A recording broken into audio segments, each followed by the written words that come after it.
Vení, Hugo, porque vamos a hablar Sí.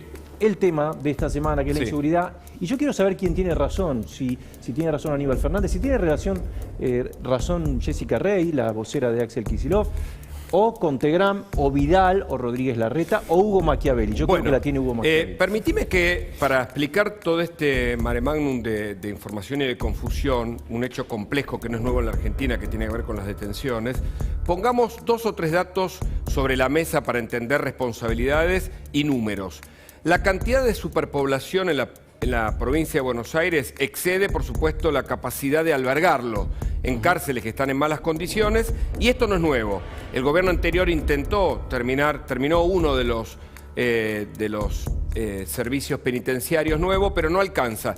Datos más o menos groseros: hay unos 50.000 detenidos en la provincia de Buenos Aires y hay capacidad para 35.000, o sea que sobran 15.000. ¿A dónde van esos 15.000? En general van a comisarías, pero también muchas veces van a las celdas que están previstas para 4 y tienen 6 o más personas, y ahí empieza una maquinaria ociosa, kafkiana, que responde a los abogados defensores de los reclusos, que empiezan con planteos, por supuesto, hablando de las malas condiciones de sus defendidos, y que terminan con decisiones de los jueces de ejecución penal. Es como un sistema perverso, podemos decir. Sistema perverso es excelente para explicar lo que pasa con los detenidos en la Argentina y particularmente en la provincia de Buenos Aires. Las responsabilidades, ¿dónde están? Y ahí nos metemos en el gráfico. Generalmente son políticas. ¿Por qué? En la justicia argentina, la política va de la mano. Cuando vos analizás qué pasó con este gobierno, y algo que había pasado en el gobierno anterior, es que hay una declaración de diciembre del 19 de Kicillof que de algún modo deja traslucir algo que va a ocurrir luego con una decisión de un juez. Kicillof dice: hay que terminar con la superpoblación o la sobrepoblación en las cárceles bonaerenses.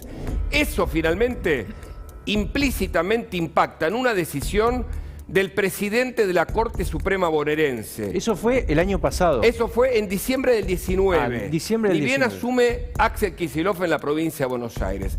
Hay una idea política de inclinarse en esta idea de los derechos humanos hacia la protección de los detenidos, que claramente no están bien en las cárceles, pero que impacta directamente en una decisión, digo, directa o indirectamente, implícita, nosotros vamos a los datos, a lo que Eduardo de Lázari, el juez de la Corte Suprema de Justicia que falleció por COVID, decide ya en diciembre, de 2019. de 2019. O sea, ya arrancamos con eso. Y entonces lo vamos a ver reflejado en el gráfico. Mirá, este es el gráfico, esto es información oficial, dato mata relato, dijeron últimamente, de el RUD, que es el Registro Único de Detenciones en la provincia de Buenos Aires. Fíjate este dato, nos vamos a situar solo en la línea gris, que son las prisiones domiciliarias. ¿Esto qué es? A ver, porque no veo son bien. Distintas, bueno, algunas son... Esto es marzo de 2020. Claro, acá tenés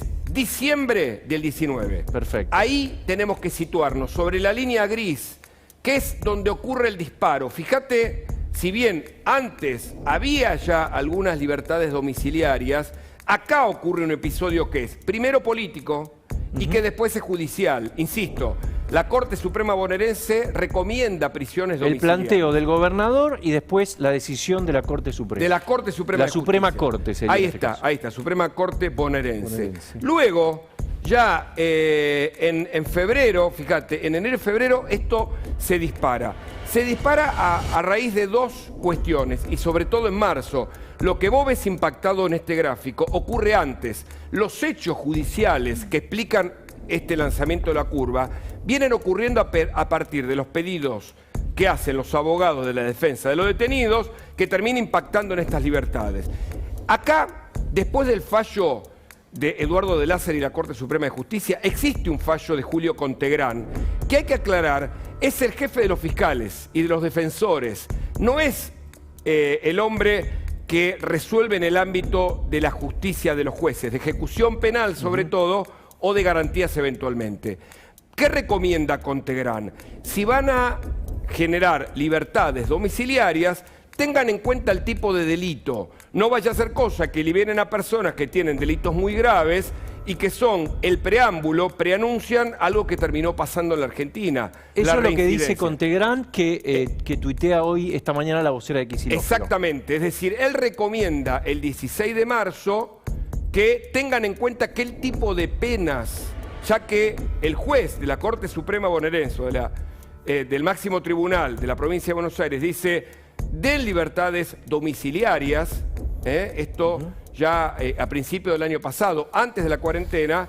Contegrán, desde su Procuración General, dice, pero revisen por favor qué tipo de penas. El 20 de marzo, ya disparada esta curva... Es impresionante cómo se dispara, impresionante. ¿No? Ya disparada esta curva, ocurre el 20 de marzo la cuarentena.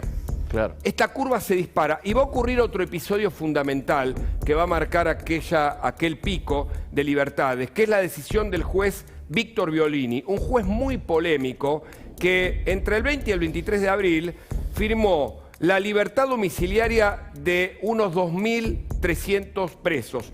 Entre ellos, el caso de Olmos, que fue dado en libertad y luego abusó de una menor, generaron el pedido de juicio político sobre el juez Violini, muy polémico, por cierto, el juez, con antecedentes muy negativos en su contra.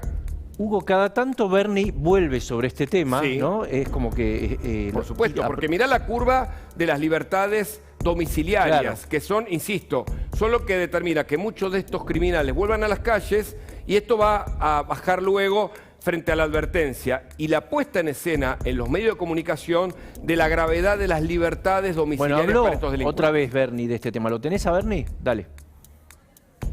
Su gobierno, porque si no, yo sé cuál es el... ¿A qué le llama mi gobierno? Lo llama el gobierno Alberto Fernández. El gobierno nacional. Yo tengo gobierno... Mi gobierno... Este es el pequeño truco del peronismo. Unos son de izquierda. El gobierno... Yo soy peronista. Bueno, el gobierno... Alberto también dice que es peronista. Cristina también dice que es peronista. A uno no hay que juzgarlo por lo que dice, sino por lo que hace. Bueno, su gobierno liberó a presos de manera masiva. Usted me escuchó a mí poner el grito en el cielo y si no son por mis reclamos públicamente que hice, seguramente hubieran seguido liberando presos. ¿A qué le llama mi gobierno? Dicen, interesante esa frase. Sí, bueno, su gobierno se supone que es el de Kicillof, porque incluso ayer dejó traslucir que probablemente no se vaya. Bernie cambió, dice que cambió por el caso del kiosquero asesinado, tal vez haya recibido algún pedido del gobierno para no irse después de las elecciones del domingo. En ese contexto, algunas veces Bernie tiene razón, porque no es responsabilidad de él, y él criticó la salida de presos, propiciada en este caso por el juez de la Cámara de Casación bonaerense, Víctor Violini. Acordate, Hugo, que en su momento había intendentes que advertían, apenas empezó esto, abril, te estoy hablando, abril del año pasado, que ya decían, ojo porque esto es que vuelva al barrio el ladrón y eso genera todo un revuelo, que desde ya es un mal ejemplo, además de la inseguridad propiamente dicha, ¿no? Que vuelva el que robó y el que mató, ¿no? Totalmente. El violador. Ahora, vos podés aislar este discurso abolicionista que hay en un sector de la justicia, no garantista, porque el garantismo es justamente que se respeten las garantías de todos. El abolicionismo, que es la tendencia, que está marcado por fallos judiciales en este caso, de quienes siguen de algún modo la ola política. Insisto, en la justicia argentina no se puede escindir la decisión de la política del momento. Por eso, ese gráfico que mirábamos demuestra que después de la escena en donde se denuncian las libertades de presos, la reacción incluso de algunos funcionarios implica que las libertades domiciliarias bajen inmediatamente. Hugo, tenemos otro de Bernie, claro, ¿no? Uno más. Dale, ponelo a Bernie. Y usted está inmerso en una política donde salen presos todos los días por una decisión política de un gobierno que usted integra. Y eso para mí es relevante, Bernie, porque si no si no pasa a ser un comentarista, ¿me entiende? No, es que usted tiene razón. Liberaron presos, sí, liberaron presos. ¿Y usted no está de acuerdo con eso? Obviamente que nunca estuve de acuerdo. ¿Y por qué no se va? ¿Y por qué no se va? Porque no es una decisión del Poder Ejecutivo. La libertad o no del preso es del Poder Judicial. Y me escuchó decir lo que digo del Poder Judicial muchas veces. Como así critico la decisión del Poder Judicial. Bueno, otro que habló fue Zaffaroni, en un ratito a ver si me lo pueden preparar. Sí, pero está bien la pregunta de Majul, porque él no puede, por más que sea un problema judicial, hay conexión con la política de un gobierno que represente, insisto, y que protege tal vez más a los reclusos en un escenario irresuelto de superpoblación carcelaria bonaerense, pero que protege más ese derecho que el derecho del resto de la población. En ese sentido también es interesante Bernie.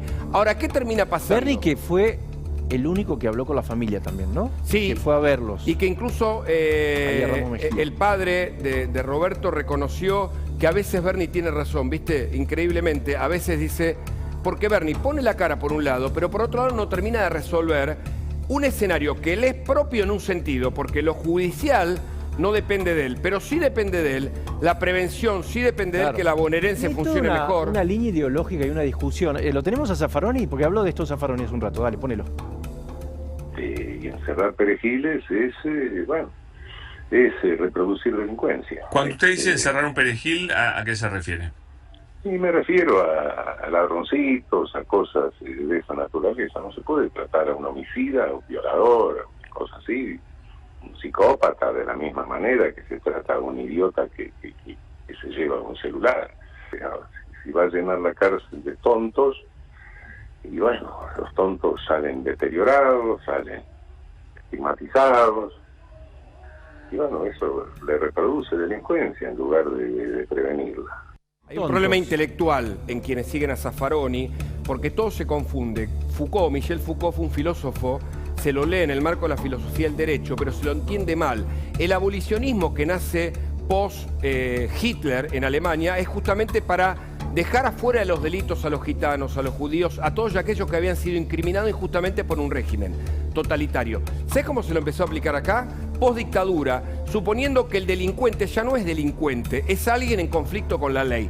Esa idea zaffaroniana que permea tanto incluso en las facultades de Derecho, es una idea abolicionista en donde el delincuente no tiene responsabilidad por delinquir, sino que es el producto de una sociedad injusta que lo ha transformado de víctima en victimario. En ese escenario, las personas inocentes, las que están más cercanas de la ley, están en verdadero conflicto porque son las que mueren.